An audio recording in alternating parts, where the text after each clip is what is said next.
नमस्कार बच्चों, मैं आपका सी अक्षय। मुझे आज बच्चों ने चैलेंज किया कि सर आप एक दिन का ब्लॉग रिकॉर्ड करके डालिए, देखिए कितना डिफिकल्ट होता है, आप करके दिखाइए। तो ये चैलेंज मुझे बच्चों ने दिया है, तो लेट्स सी ये चैलेंज मैं कंप्लीट करता हूँ या नहीं करता हूँ। आप मुझे बताना आपका ब्लॉग कैसे लगा। चलो बाय बाय, देखते हैं।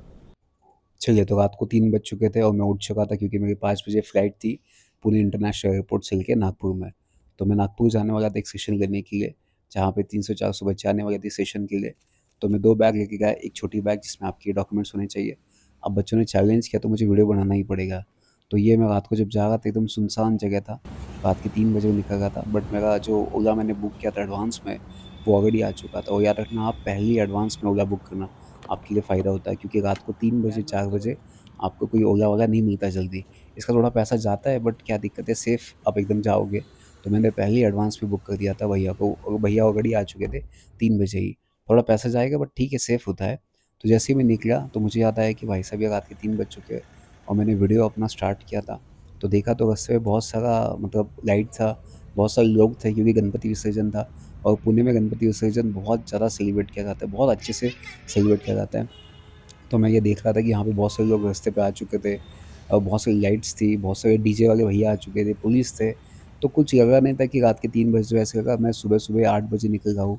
तो इतना अच्छा था, मुझे कोई टेंशन नहीं था। तो सबसे सेफ होता है पुणे में ऐसे ट्रैवल करना रात के 3 बजे, तो आपको कोई टेंशन लेने की ज़रूरत नहीं होती है। तो मैं जैसे-जैसे आगे बढ़ रहा था, और ये जिस स्टेशन के लिए मैं जाने वाला था, ये मेरा नागपुर में स्टेशन था, दोपहर में 3 बजे। तो मैं 5 बजे से फ्लाइट से लेके 6 बजे नागपुर में पहुँचने वाला था। और ये जो खर्चा था पूरा आने-जाने का, फ्लाइट का, ये सब कुछ क्लास ने किया था, रहने का। मतलब जो बच्चे ऐसे कहते हैं ना कि यार लाइफ में कुछ नहीं हो सकता, कुछ नहीं कर सकते अपन लोग। तो याद रखना बच्चों, मैं 12th में 58% वाला बंदा हूँ। तो मैंने आज तक इतनी मेहनत की है ना कि आज लोग मेरे सेशंस कंडक्ट करते हैं, सब खर्चा वो करते हैं फ्लाइट के टिकट से लेके। तो यार लाइफ में कैसा भी हो न, कुछ भी हो ना, मेहनत अगर आपकी अच्छी हो ना, भगवान आपको बहुत कुछ देगा यार। इसका मत सोचो कि यार मैं कर पाऊँगा कि नहीं कर पाऊँगा। याद रखना, अगर आपकी उम्र, मतलब किसी ने सच कहा है कि आपकी उम्र आपको हरा नहीं सकती या थका नहीं सकती, या आपकी कोई ठोकर आपको गिरा नहीं सकती। अगर जीत है जीतने की, अगर आपकी जीत है जीतने की, तो कोई परिस्थिति आपको हरा नहीं सकती। तो ऐसी कोई परिस्थिति जो आपको हरा सकती है भाई साहब, आपकी जीत होनी चाहिए जीतने की बस। तो मैं जा रहा था एफसी रोड से, मैं आगे-आगे बढ़ रहा था, और एफसी रोड पे ये कल्चर था जहाँ पे बहुत सारे लोग कॉफ़ी पी रहे थे, मैंने आपको ऑलरेडी दिखा है।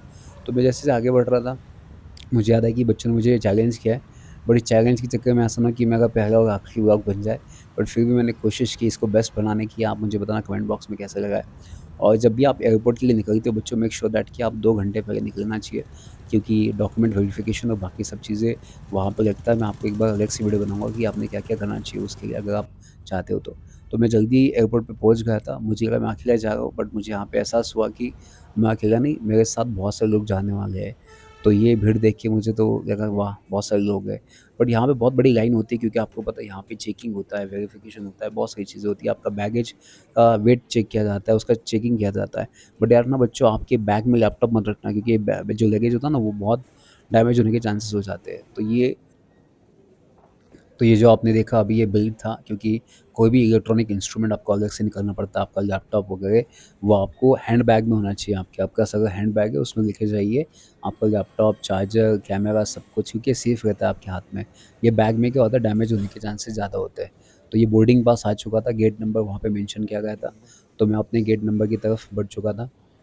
और मैं वहाँ जाके बैठने वाला था पहले, क्योंकि कभी-कभी चेकिंग के टाइम भी लगता है, वापस भेजते हैं कोई डॉक्यूमेंट सब कुछ। तो मैंने ये फ़ोटो लिया था वहाँ पे। तो जैसे ही मैं एयरपोर्ट पे पहुँच गया तो चेक किया कि भाई साहब रात के साढ़े 4 बज चुके थे ऑलरेडी। तो मुझे नींद इतनी आ गई थी, बिकॉज़ मैं कभी इतने रात को कहीं नहीं जाता, और मैं जनरली नाइट पर्सन नहीं हूँ। मैं 10 बजे सो जाता हूँ और सुबह 4 बजे उठता हूँ। गेट नंबर 5 में मैं आ चुका था ऑलरेडी, और गेट नंबर 5 से ही मुझे अंदर जाना था। मैं जैसे-जैसे आगे बढ़ रहा था, वीडियो बनाते जा रहा था। वहाँ पे वीडियो बनाना अलाउड नहीं था, बट कई-कई जगह पे था, मैंने वहाँ पे बनाया। तो एक छोटा-सा वीडियो लिया, लोग मेरी तरफ देख रहे थे, बट फिर भी ऑकवर्ड लग रहा था, बिकॉज़ मैंने कभी ये ट्राई नहीं किया। पहली बार मैं ये ब्लॉग बनाने वाला हूँ। और जब मैं अंदर गया तब मैं खुश हुआ, क्योंकि मुझे विंडो साइड मिली थी। तो विंडो के वहाँ पे सीट थी, पहले एक औरत बैठी थी वहाँ पे, तो उसने बोला, "आप सब यहाँ पे बैठ सकते हो क्या?" मैंने बोला, "भाई साहब, मैं नहीं बैठ सकता वहाँ पे, क्योंकि ये सीट मुझे अलॉट की है, तो ये सीट मुझे ही चाहिए।" तो मैंने उसके सामने खाया, तो मैं तो अच्छा लगा मुझे। फिर जैसे ही मेरा ये फ्लाइट निकला, तो मैं थोड़ा-सा वीडियो ले रहा था, बहुत मस्त लग रहा था। बट उसके बाद 6 बजे जब नागपुर में पहुँच जाता हूँ अराउंड, तो ये जो व्यू था भाई साहब, क्या नज़ारा था ये! 6 आप देखिए, मतलब खुश हो जाओगे, इतना बेहतरीन नज़ारा था। ये देखिए, मतलब 6 बच्चों के थे, 6 का ये नज़ारा है फ्लाइट से। कितना मज़ा आया, ऐसा लगा था यहीं पे क्रिकेट की एक स्टेडियम बनाओ, मस्त क्रिकेट खेलेंगे यहाँ पे। बट ठीक है, ये सोचते-सोचते मैं सो गया। जैसे मुझे नींद लग गई, फिर मैंने बाद में सोचा कि भाई साहब अभी अपने को जाना है, नींद कंप्लीट कर देते हैं। वीडियो भी चालू हो गया उसमें चक्कर में, बच्चों के चक्कर में कि वीडियो बनाना है। फिर बाद में रियलाइज़ हुआ कि वीडियो ऑलरेडी चालू है मेरा, तो मैं वापस सो गया क्योंकि रिकॉर्ड करना टास्क ही मिल जाए। तो जैसे ही फ्लाइट 6:10 को आई थिंक अराउंड जैसे ही नागपुर में चला जाता है, तो वो लैंडिंग सेफुली कर देता है। फिर मैं नींद से उठ जाता हूँ, मुझे लगता है भाई साहब अपन पहुँच गए, क्योंकि ये बहुत आवाज़ कर रहा था। मुझे थोड़ा डर लगा था कि भाई साहब ये ऐसा क्यों आवाज़ कर रहा है इतना, बट ठीक है किसी और ने बुक किया अपने लिए। ये सब कुछ फ्री में बुकिंग वगैरह सब कुछ, मेरे तो सेशंस फ्री में किए सब कुछ ये, जिन्होंने बुक किए। मैं तो पैसे लेता हूँ बट उन्होंने सब कुछ ये टिकट वगैरह सब कुछ मुझे फ्री था, मुझे कोई पैसे पे करने की ज़रूरत नहीं थी। अपने जो लैंडिंग होने के बाद जो बस ऑलरेडी आ चुका था, क्योंकि थोड़ा लैंडिंग पहले ही हुआ था, तो उसके वजह से एक बस से दूसरे जगह पे जाने के लिए वो आपको ट्रांसपोर्टेशन है।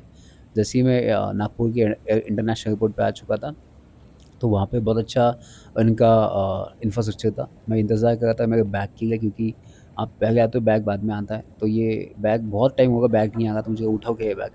बट उसके सामने वाला इंसान इतना एक्सरसाइज़ कर रहा था आगे पीछे, अभी आएगा, अभी आएगा। उसके चक्कर में मेरा बैग वापस गया, तो मैं सोच रहा हूँ अभी मेरा बैग आएगा। तो ये जो आ रहा था मेरा बैग, ये मेरा खुद का था। मैं अभी इसी को उठाने वाला था, क्योंकि मैंने गाँव में पढ़ा है किसी और का बैग उठा के लायबिलिटी अपने ऊपर आ जाती है। फिर मैंने अपना बैग उठाया, मैं निकल पड़ता हूँ, फिर भैया का फ़ोन आया, "भैया आप कहाँ पे हो?" तो उसने बोला, "आ जाइए, हम आपको लेने के लिए आ चुके हैं।" तो मैं बोला, "ठीक है भैया, मैं जब गेट पे आ रहा हूँ, आप मुझे दिख जाओगे।" तो मैं बोला, "सर आप टेंशन मत लीजिए, आपकी शक्ल से मैं पता चल जाएगा।" मैं, "ठीक है भाई साहब।" मेरा आपने बेइज़्ज़ती कर दी। मैं गाड़ी में बैठ गया, फिर गाड़ी में जैसे ही बैठ जाता हूँ, फिर नागपुर में देखता हूँ यहाँ दूध वाले भैया दिखते हैं गाड़ी पे जाते। ये मेरा बचपन याद है कि मैं ऐसी गाड़ी में जाके दूध बेचता था। बहुत अच्छा लगता है ऐसा मोटिवेशन।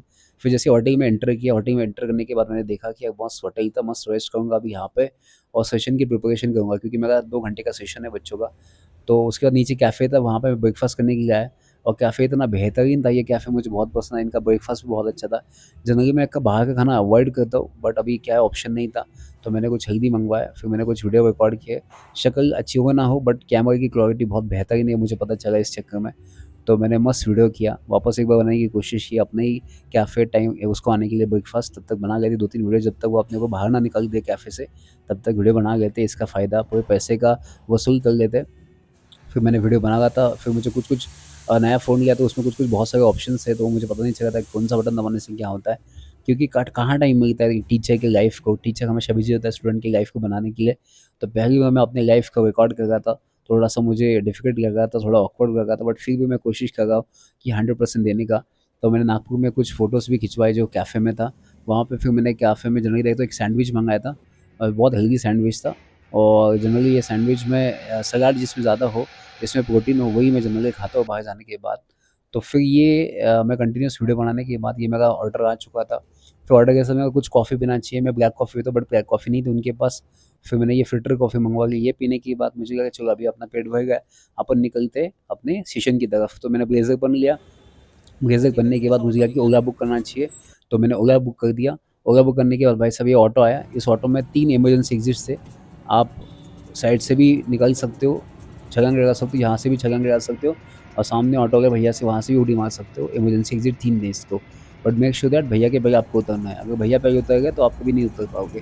तो फिर मैं जैसे ही आगे बढ़ा था ब्लेज़र पहन के, तो ये मस्त हवा आ गई थी, यहाँ-वहाँ से सब जगह से हवा आ गई थी, आपने देखा ही होगा।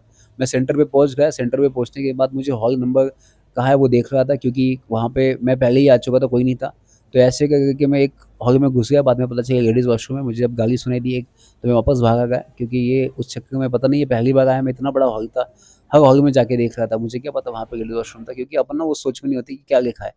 अभी टीचर होने के बाद भी आपको लगे टीचर आप पढ़ते नहीं हो क्या? भाई साहब जब अपने को पता है टाइम पे जाना है, तो ये अपन कभी भूल जाते हो। तो बच्चे आ चुके थे ऑलरेडी हॉल में, ये हॉल आपने देखा होगा। ये पूरे बच्चे यहाँ पे जम चुके थे, फिर मैंने सेशन दे दिया, सेशन बहुत बेहतरीन हुआ। तो उसके वीडियोज़ बाद में आने वाले हैं, क्योंकि फ़ोटोग्राफ़र था और मेरा फ़ोन मेरे पास था, मैं भूल गया कि फ़ोन किसी और को देने के लिए, रिकॉर्ड करने के लिए। तो वो फ़ोटोग्राफ़र फ़ोटो दिया है उसने 1-2, मैं वो बाद में डालूँगा लास्ट में। तो ये ऑटो वाले भैया मुझे मिल गए थे, इन्होंने मुझे थोड़ा नागपुर घुमाया, कैसे भी करके मुझे पूरी इन्फॉर्मेशन दे रहे थे। इन्होंने इतनी इन्फॉर्मेशन दी कि भाई साहब मेरे से बड़ा टीचर यही है ऑटो वाला, क्योंकि जितनी चीज़ें इनको पता होती है बाहर की, वो किसी और को नहीं पता होती है, क्योंकि ये बहुत घूमते हैं यहाँ। तो इन्होंने मुझे बहुत एडवाइस किया कि आप यहाँ जा सकते हो, वहाँ जा सकते हैं। कभी-कभी ना आप जब तक बात नहीं करोगे ना सामने वाले इंसान से, आपको नहीं पता चलेगा कि वो इंसान कैसा है। अपन कहते हैं ऑटो वाला, ये सिर्फ़ नाम से ऑटो वाले ये सब लोग, दूध वाला, ऑटो वाला। बट इनकी जो पहचान है ना, इनके नॉलेज से है, इनके रिस्पेक्ट से है, जो लोग बात करते हैं अपने से, जो इन्फॉर्मेशन देते हैं ना, बहुत बढ़िया लगता है। मुझे लगता है ना, मैं इन लोगों से जब बात करता हूँ ना, मुझे बहुत अच्छा लगता है, क्योंकि ये इनके अंदर ना कोई ऐसा एटीट्यूड, ईगो या कोई चीज़ नहीं होती है। जो ये बिंदास बात करते हैं ओपनली, क्योंकि इनको पता है अपन कोई मेहमान नहीं है, ये कोई मेरा रिलेटिव्स नहीं है। फिर जो इन्फॉर्मेशन बताओ ना, बिना पैसे से, मतलब इनको तो पैसे में ट्रैवलिंग का देना होगा। ये जो ज्ञान देगा ना, ये बहुत अच्छा ज्ञान देते हैं, मतलब ये लोग ना मुझे बहुत पसंद आते हैं। तो फिर इन्होंने कैसे भी करके मुझे क्या कर दिया, वहाँ पे छोड़ दिया। फिर मेरा एक दोस्त आता है, दोस्त मतलब वहाँ का टीचर है, तो उसने बोला चलो अपन नागपुर घुमाते हैं आपको। तो मैं बुलेट पे आए थे, मेरे को बुलेट बहुत पसंद है और मेरे पास भी बुलेट है। तो हम दोनों बुलेट पे बैठ गए, मस्त घूम रहे थे वहाँ-वहाँ नागपुर में। ये सब बता रहे थे कि यहाँ पे ऐसा होता है, यहाँ पे मेट्रो है, यहाँ पे ये है, वहाँ पे वो है। यहाँ पे ऑरेंज कलर के सिम्बल भी होते हैं हाईवे पे, आप बताना ये रास्ता कौन-सा है? जो नागपुर से वो लोग बताएँगे कि ये रास्ता कहाँ से जाता है, ये कहाँ पे है। तो यहाँ पे देखा जाए तो बहुत सारे लोग विसर्जन के लिए आ चुके थे। तो वहाँ पे पुलिस भी थी, बहुत सारी गाड़ियाँ आ चुकी थी वहाँ पे विसर्जन करने के लिए, बप्पा जाने वाले थे। कि गणपति बप्पा आते हैं तो बहुत सारी पॉज़िटिविटी आती है, बहुत से लोगों के होप्स होते हैं। तो अभी बप्पा जाने वाले हैं, ठीक है, कोई दिक्कत नहीं, वो जाएँगे तो वापस ही आने वाले हैं। तो ये जब मैंने गाड़ियाँ देखी बहुत सारी, तो फिर हम आगे बढ़ रहे थे। तो नमस्कार, भैया को थोड़ा बोला, वेट भाई साहब कब आएगा अपने को? फिर उन्होंने बोला चाय पीते, एक मस्त चाय पिएँगे। मैं चाय पीता नहीं, बट उन्होंने पिला दी, बहुत अच्छी चाय थी। मैंने एक वीडियो रिकॉर्ड करा, तब उसमें ऑडियो ही बंद था। अब मेरा नसीब ही ऐसा है। फिर मैं लास्ट में रेडी हो गया, अभी निकलना है, वापस घर भी जाना है, क्योंकि नागपुर 1 दिन के लिए था और फ्लाइट वापस 11 बजे था रात को, 12 बजे मैं पुणे पहुँचने वाला था। तो 11 बजे मैं रेडी हो गया था, फिर मैंने ओला बुक किया, ओला आ गया भाई साहब फाइनली। जनरली आना नहीं था स्टार्टिंग में, बहुत कैंसल हो गए, क्योंकि वहाँ पे गणपति विसर्जन था ऑलरेडी उस दिन। तो कैसे भी करके मैंने ओला बुक कर दिया फाइनली। फिर एक ओला वाला आ जाता है भाई साहब वहाँ पे लेने के लिए मुझे, फिर वो भैया मुझे बताते-बताते लेते चलते कि ये जब मैं जा रहा था मुझे बहुत मिस हो गया। क्योंकि ये जो नागपुर में जो मैंने 1 दिन बिताया है, वो बहुत बेहतरीन था। मुझे बहुत मेमोरीज़ रही है इसके साथ 1 दिन में। मतलब नागपुर ने अपना बना लिया अपने को। बट फिर भी क्या होता है ना, आप जिस सिटी में जाओगे वहाँ के लोग अगर अच्छे मिल जाएँगे ना, फिर मज़े ही मज़े भाई साहब, क्या ही आप बोले। तो ऐसा लगे नहीं कि आप किसी दूसरे शहर में आए हैं, क्योंकि ये बताने के लिए, आपको कोऑपरेट करने के लिए, कोऑर्डिनेट के लिए, अगर आपके आजू-बाजू लोग हो ना, ये ऑटो वाले ऐसे करके सब कुछ वो अपने ही बन जाते हैं। तो भाई साहब बहुत ही बेहतरीन लगा मुझे इस शहर में घूमने के लिए। तो जैसे ही करके हम एयरपोर्ट पे पहुँच गए थे, एयरपोर्ट के नज़दीक आ चुके थे, बहुत बड़ा एयरपोर्ट था ऑलरेडी। तो जैसे करके अपन एयरपोर्ट पे पहुँच गए थे। अब जैसे ही एयरपोर्ट पे आने के बाद यहाँ पे वापस लाइन में खड़े थे लोग बहुत सारे, और मैं 2 घंटे आया था। ये मैंने ज़ेरॉक्स निकाल के रखता हूँ हमेशा, क्योंकि वहाँ पे वेरिफ़िकेशन के लिए अच्छा होता है। ये भगवान मिल गए मुझे रास्ते में, तो भगवान का दर्शन लिया, फिर मैं आगे चला गया। जैसे ही मैं आगे बढ़ा तो यहाँ पे देखा बहुत अच्छा डेकोरेशन है, बहुत अच्छा यहाँ पे इंफ्रास्ट्रक्चर है। मैं आगे बढ़ रहा था, चल रहा था, कब से चल रहा था पता नहीं, इतने पैदल में तो पुणे चल जाऊँगा। बट ठीक है, कोई दिक्कत नहीं, चलते फिर देखा कि यहाँ पे बहुत कम लोग आए थे, क्योंकि मैं डेढ़ घंटे पहले, 2 घंटे पहले जा चुका था। फिर मैं कॉफ़ी सेंटर पे गया कॉफ़ी पीने के लिए। फिर कॉफ़ी पीने के बाद मैंने एक छोटा-सा फ़ोटो लिया। फिर फ़ोटो लेने के बाद मैं यहाँ पे देखा कि हल्दीराम मिल रहा है। हल्दीराम मतलब घर पे कुछ लेके जाना चाहिए, बिकॉज़ कहीं बाहर सिटी में जाते हो तो घर वाले अपेक्षा करते हैं कुछ लेके आएगा अपने लिए, और कुछ लेके आएगा तो कुछ लेके जाना ही पड़ेगा। तो मैंने सोचा क्या लेके जाऊँ अभी इनके लिए? मुझे यहाँ पे तो टाइम ही नहीं मिला ये सब लेने के लिए। मैंने बोला ठीक है, कुछ ना कुछ लेके जाता हूँ मीठा। तो यहाँ की ऑरेंज बर्फ़ी बहुत फ़ेमस थी। तो मैं जनरली मीठा कम खाता हूँ, मैंने शुगर फ्री लिया, और घर के लिए शुगर वाला लिया, क्योंकि उनको वही पसंद आता है। वो बोलते हैं जीना है तो जीना है, ऐसे ही जीना है, ये शुगर फ्री वगैरह नहीं पसंद आता। मैंने बोला ठीक है बाबा, आपकी लाइफ़ है, क्या बोलूँ मैं। फिर मुझे बाद में पता चला कि आपका फर्स्ट फ्लोर पे वहाँ से आपको जाना है। याद रखना आपके बोर्डिंग पास पे सब कुछ लिखा होता है, तो आपने वहाँ से इंस्ट्रक्शन फ़ॉलो करके जाना चाहिए। अगर नहीं समझ आता तो बिंदास पूछिए वॉचमैन से लेके शॉप वाले को, डरना मत। मैं टीचर होने के बाद भी पूछता हूँ, कहाँ पे क्या है? क्योंकि क्या है भाई साहब, गलती ना हो उसी के लिए। तो ये मैं पहुँच गया, फिर फ्लाइट पे तब तक बच्चों के मैसेज आना स्टार्ट हो गए थे फ्लाइट में, कि सर बहुत बेहतरीन सेशन था, मज़े ही मज़े आ गए। उन्होंने मेरा सेशन सुना, ये मेरे कुछ फ़ोटोज़ आ गए थे वहाँ से सेशन में, कि मैंने जो प्रेज़ेंटेशन दिया था, जो डायग्राम्स निकाले थे, बच्चों का सैटिस्फैक्शन ही मेरे लिए सबसे बेस्ट होता है। तो ये जैसे ही आया तो एसी बंद था, इन्होंने सडनली एसी चालू किया, इतना धुआँ-धुआँ आ गया कि भाई साहब मुझे टेंशन आ गया कि इतना धुआँ क्यों आ रहा है यहाँ से इतनी सारी जगह से? क्योंकि मुझे अभी तो मेरे जीवन की शुरुआत हुई है। तो मैंने बाद में कहा टेंशन मत ले, ये धुआँ सिर्फ़ एसी का है, बाकी कुछ नहीं है। तो मैंने कहा टेंशन छोड़ दिया, और मुझे खुशी बहुत हुई थी कि बच्चों के इतने मैसेज आ गए थे मुझे आपके सेशन के बारे में। तो वो उन्होंने मेरे को इतने फ़ोटोज़ भेजे कि सर आपका सेशन ना बहुत लाजवाब था, ये क्या सेशन था सर ये। पूरे बच्चों ने वीडियोज़ लिए इसके, फ़ोटोज़, इतने सारे फ़ोटोज़, वीडियोज़ मैं आपके साथ शेयर नहीं कर सकता हूँ, बट जितना कर सकता हूँ देखिए, मैंने इतनी मेहनत की इस पीपीटी बनाने के लिए, अराउंड मैंने 4 से 5 घंटे लिए थे, क्योंकि मुझे पता है मैं पैसे तो मिलने वाले इस सेशन के, बट सैटिस्फैक्शन मैं खरीद नहीं सकता, वो मुझे चाहिए। तो ये जब सैटिस्फैक्शन आता है ना, बस आपकी ट्रिप ना सक्सेसफुल हो जाती है, क्योंकि बच्चे के लिए मेरे फर्स्ट है, बाद में मैं टीचर हूँ। तो मैं जैसे ही फिर ये सब कुछ करने के बाद वापस अपनी फ्लाइट आ जाती है, मतलब फ्लाइट में मैं उतर जाता हूँ पुणे में। तो ये लोग धीरे-धीरे चलते, पता नहीं क्यों, ये आधा घंटा तो यही जाता है, लोग जल्दी उतर नहीं पाते। फिर मैं छोटा-सा बैठ गया कि जाने दीजिए, जब तक आ जाऊँगा तब मैं उतरूँगा। फिर मैं निकल पड़ा, जैसे ही पुणे एयरपोर्ट पे मैं आ चुका था। अगेन आपको इंतज़ार करना था आपके बैग के लिए, क्योंकि आपका बैग आने में टाइम था, तो कब से नहीं आ रहा था बैग, वापस 15 मिनट हो गए, सारा बैग अब आएगा, अब आएगा। मुझे लगा यही उठाओगे ये उठाओगे? जब मैं ऐसे सोच रहा था ये उठाओगे, तब तक कोई आके वो उठा के लेके जाता था। मैं पकड़ा जाऊँगा तो पहले ही मेरा ब्लॉग बन जाएगा कि सर चोर निकले, ऐसा ना हो। इसलिए मैंने बोला नहीं भाई साहब, लॉ में लिखा है किसी और का बैग नहीं उठाना चाहिए, अपना उठा लिया। फिर मैं बाहर गया, बाहर ऑलरेडी मैंने एक गलती की थी, ओला नहीं बुक की थी, तो मैं अभी वहाँ पे ओला बुक की, ₹500 दिखा रहा था। मैंने जाने दीजिए, अभी रात की बात है, मेहनत करते बेचारे, रात को सोते नहीं है, रात भर रिक्शा चलाते हैं, तो ₹500 देना चाहिए। अपन कहीं न कहीं पैसे खर्च के, तो इन बेचारों को मेहनत की कदर होनी चाहिए, क्योंकि रात को कौन आएगा आपको 3 बजे लेने के लिए। तो मैंने सोचा ठीक है, जाने दो, ₹500 तो ₹500। फिर मैंने बुक किया, तो उन्होंने बोला आपको वो जनरली अपने जो पुणे का इंटरनेशनल एयरपोर्ट है, उसके बाहर गाड़ी पार्क करना अलाउड नहीं है। तो आपको वो फर्स्ट फ्लोर पे पार्क करते हैं वहाँ पे मॉल में। तो वो मॉल का 100 पार्किंग भी आपको देना पड़ता है, तो वो 600 का कुछ पड़ने वाला था। तो ये सब खर्चा मैंने कैलकुलेट किया, तो तभी एक भैया आए, भैया बोले कि यार आप इतनी दूर क्यों चलते जाओगे ना? इतना दूर चल के जाना बहुत डिफ़िकल्ट है, आप एक काम कीजिए, मैं आपको लेके जाता हूँ। मैंने कहा भैया नहीं, मैंने ऑलरेडी ओला बुक किया है, जिसको मैं ऑलरेडी बात हुई है कि ₹500 उसका हुआ है, ₹100 पार्किंग का मैं देने वाला हूँ। तो ये हमारी ऑलरेडी बात हो चुकी है, तो मैं वहाँ पे जाने वाला हूँ उस मॉल पे, 2nd फ्लोर पे। तो भैया ने बोला इतना चाहिए जाने से अच्छा चलो मैं आपकी बैग, तो भैया ने मेरे हाथ से बैग भी ले लिया, और भैया इतना एग्रेसिव, तो भैया बैग लेके चल रहा है। भाई साहब उसमें लिखा है 7 साल की वारंटी, और भैया इतना ज़ोर से चल रहा था कि भैया को बोला भैया उसका ऑलरेडी मैंने बुक किया है। भैया ने बोला आप कैंसल कीजिए, यहाँ पे बुक किया है, कहीं मत जाइए, मैं अभी आपको ऑटो लेके आता हूँ। मैंने बोला सर भाग जाता हूँ यहाँ से, भैया को देख के, वो बेचारे को, वो जो उससे ऑटो बुक किया है उसी उसी के साथ जाऊँगा। तो मैं भागने की कोशिश करा, भैया मेरा बैग लेके भागे। साला यहाँ पे पहली बार मैं भागा हूँ, भैया भाग गए। भैया को भैया रुको, भैया मेरे से स्पीड से भाग गए। साला ऐसे लगा मैं भागते हुए पुणे जाऊँगा अभी घर पे। भैया भागते-भागते आगे गए, मैं भैया के पीछे, भैया मेरे आगे। तो जैसे ही मैं आगे भागते रहा, भैया को बोला भैया बस, आप कहाँ तक लेके जाओगे भैया? वो बस थोड़ा आ जाऊँगा मैं गाड़ी लेके, अभी आऊँगा गाड़ी लेके, अभी आऊँगा। तो भैया गाड़ी लेके आ गए फाइनली। तो भैया की गाड़ी में मैं बैठ गया। मैंने बोला जाने दीजिए, अभी भैया अपने लिए कुछ अच्छा करे तो ट्रस्ट कर देते हैं। बट ठीक है, इतना एग्रेसिव नहीं होना चाहिए, एक चीज़ है, बट ठीक है मैं आपकी रिस्पेक्ट करता हूँ, आप बहुत मेहनत करते हो। तो कैसे करके मैंने ₹600 उनको दे दिया, ₹600 हुआ था। डिस्टेंस ज़्यादा नहीं था, बट फिर भी चलिए, क्योंकि भीड़ था बहुत, गणपति विसर्जन था, बहुत सारे लोग रास्ते पे आ चुके थे, और इतना भीड़ था, आप देखिए इतना सारा भीड़, ऐसा लगे नहीं कि रात के अराउंड डेढ़ 2 बज रहे, इतने लोग रास्ते पे आ चुके थे। पप्पा का मतलब एक फीलिंग ही अलग है, ये पापा के लिए रात क्या सुबह क्या। तो सब लोग रास्ते पे आ चुके थे, ट्रैफ़िक बहुत लग चुका था, और मैं परेशान हो चुका था कि घर कब पहुँचूँगा, क्योंकि मेरी नींद नहीं हुई थी। मैं सुबह से 3 बजे से ऊपर, ये जो गिफ्ट दिया था बच्चों ने, जो मैसेज दिए थे, जो गिफ्ट भेजे थे, इससे मेरा मन भर चुका था, और लाइफ़ में बहुत सैटिस्फैक्शन आया था कि भाई साहब हमने कुछ अच्छा किया है। तो ये बच्चों ने मुझे बहुत सारे गिफ्ट दे दिए, बहुत सारी मुझे मिठाई आ चुकी थी।